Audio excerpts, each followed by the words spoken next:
Hello. Today we're covering ethnographic research and contextual inquiry, and this one is genuinely unlike anything else on this channel. No surveys, no scales, no dashboards. Instead, a researcher goes directly into a consumer's home or grocery store or wherever the behavior actually happens and watches. By the end, you'll understand why observation beats self-report, how to set up and run an ethnographic session, and what kinds of insights this method produces that nothing else can. Let's start with the problem.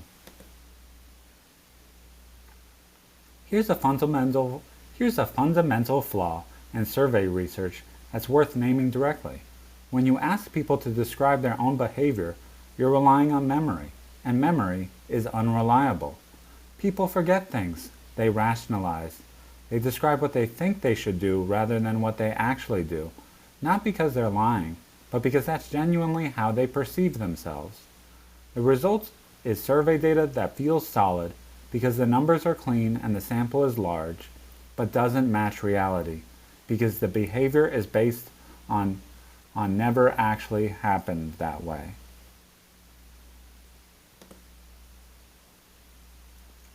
The fix is a fundamental shift in approach. Don't ask, go watch. Instead of prompting people to recall their behavior, you observe it as it's happening, in the actual context where it occurs. What someone does in their kitchen on a Tuesday night with kids in the background and 30 minutes to get dinner on the table is the truth. What they describe in a survey about their cooking habits is a story, edited, simplified, and shaped by how they'd like to be seen. Ethnographic research gives you the truth. Ethnographic research is a qualitative method in which a researcher observes consumers in their natural environment, their home, their grocery store, their workplace, to understand real behavior and the context surrounding it. The key word is natural, not a lab, not a focus group room, not a carefully controlled testing environment. Real life as it actually happens with all its messiness and constant improvisation. No surveys, no prompted recall, no performance for a researcher on the other side of a one-way mirror. The concept that motivates the whole method is something researchers call the say-do gap, the difference between what people report in surveys and what they actually do in real life. Here's a classic example from food research.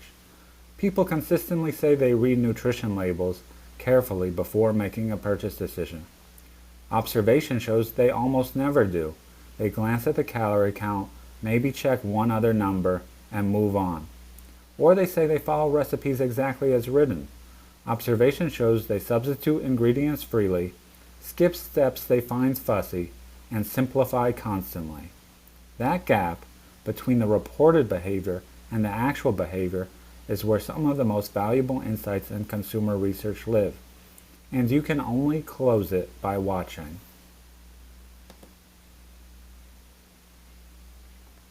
Two methods sit under this umbrella, and they're worth distinguishing. Pure ethnographic observation means the researcher watches silently, minimizing their own presence and influence, capturing behavior as close to undisturbed as possible. Contextual inquiry adds a layer on top. The researcher observes and gently interviews at the same time, asking, "What are you doing now?" or "Why did you do that?" in the moment as the behavior is happening. The key advantage of contextual inquiry is timing. You get the why before the participant has had time to rationalize their behavior or reframe it as something more sensible sounding. Both methods are powerful. The choice depends on how much you need the real-time explanation versus pure, uninterrupted observation. Let's bring this to life with a concrete scenario. Freshbox is a meal kit delivery service. They know their subscribers rate the service well in surveys, but they have a nagging question. What's actually happening when someone opens the box on a Wednesday evening after a long day of work and tries to get dinner on the table? Where do they struggle? What do they skip? What assumptions does Freshbox have about how people use the kit that turn out to be wrong? A researcher visits a subscriber's home on a weeknight, spends 90 minutes observing and asking quiet questions as she prepares a fresh box meal.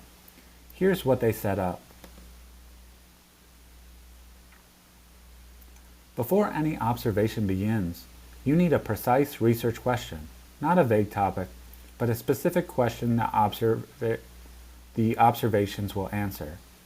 For Freshbox, what actually happens when a subscriber prepares a Freshbox meal on a busy weeknight, and where does the experience break down? That specificity is important. It tells the researcher what to watch for and what to let go. A researcher without a precise question ends up with pages of notes that don't connect to anything useful. The question focuses the observation the way a lens focuses light. Who you observe matters as much as how you observe them.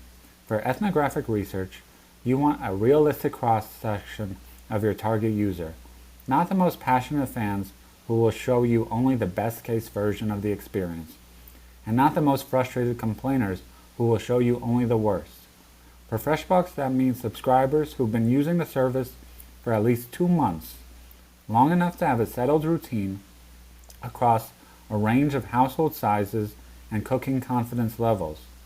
6 to 10 participants is typically enough to find the patterns that matter. The goal isn't statistical representation. It's enough variety to see whether the same behaviors appear across different people.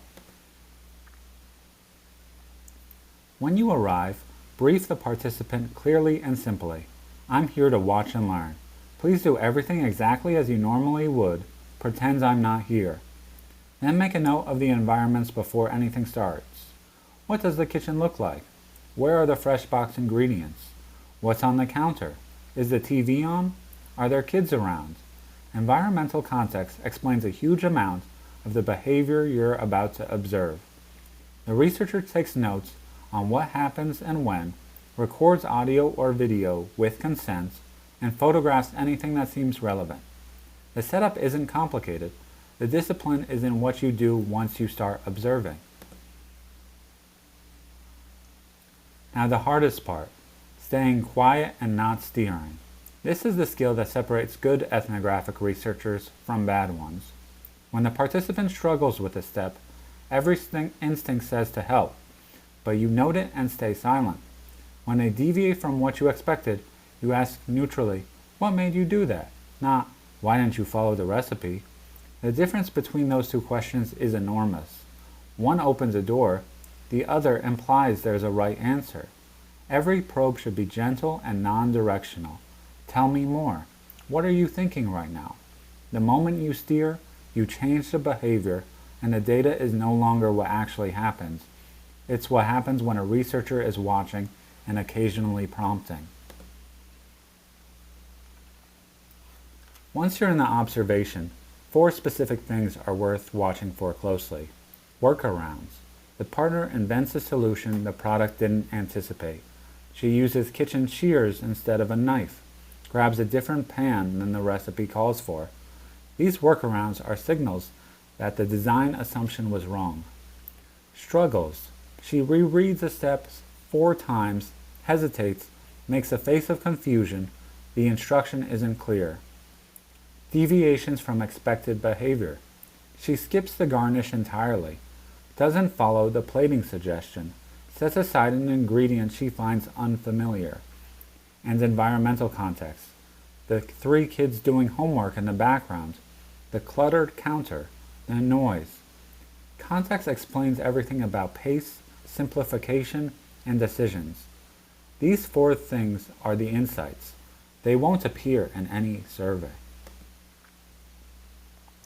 Right after the observation ends, before the participant moves on and memory softens, you conduct a short debrief, 5 to 10 minutes of follow-up conversation.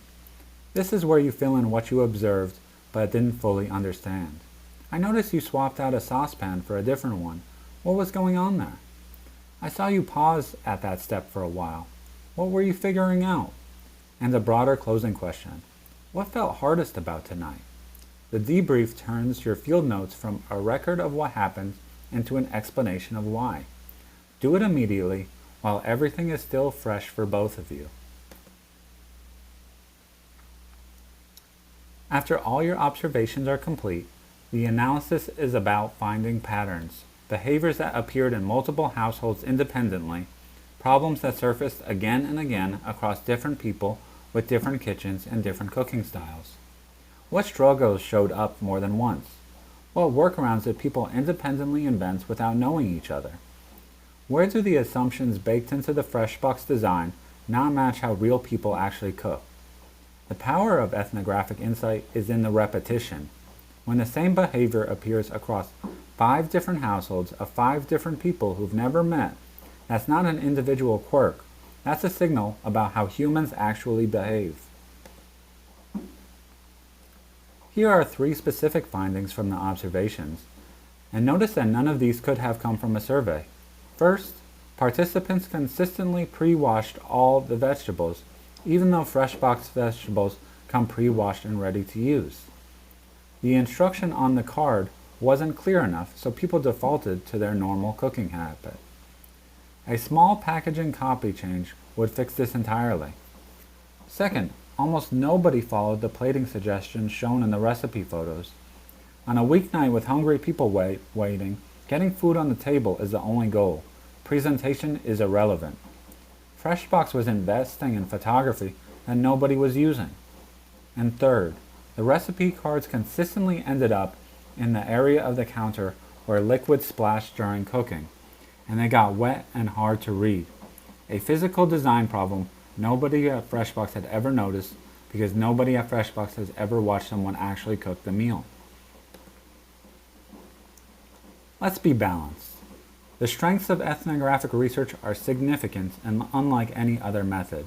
It reveals actual behavior rather than reported behavior. It captures context that no survey can reach, and it surfaces problems that the company didn't know existed because nobody thought to ask about them. The findings are also vivid and specific. A wet recipe card is more compelling evidence for a design change than a low satisfaction score. The limitations are equally real. This method is expensive and time-intensive. One researcher and one household at a time, which means it scales slowly. Sample sizes are tiny, 6 to 10 people, so findings are directional, not statistically projectable. Observer presence always changes behavior to some degree, no matter how quiet the researcher. And the analysis is slower and more subjective than crunching survey numbers. It's the richest insight method available and the most resource intensive. 6 things to take with you. So go where the behavior actually happens.